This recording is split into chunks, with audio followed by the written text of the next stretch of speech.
بسم اللہ الرحمن الرحیم۔ السلام علیکم ورحمۃ اللہ وبرکاتہ۔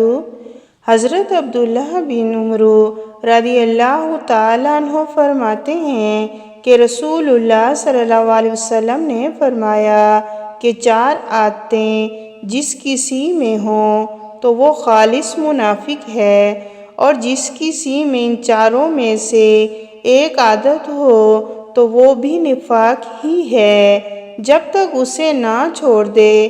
وہ یہ ہیں: جب اسے امین بنایا جائے تو امانت میں خیانت کرے، اور بات کرتے وقت جھوٹ بولے، اور جب کسی سے عہد کرے تو اسے پورا نہ کرے، اور جب کسی سے لڑے تو گالیوں پر اتر آئے۔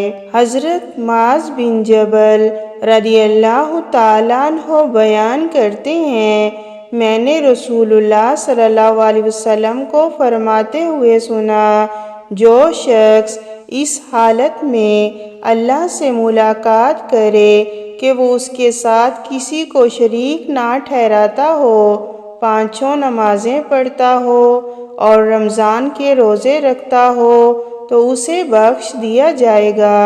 میں نے عرض کیا: اللہ کے رسول، کیا میں انہیں بشارت نہ سنا دوں؟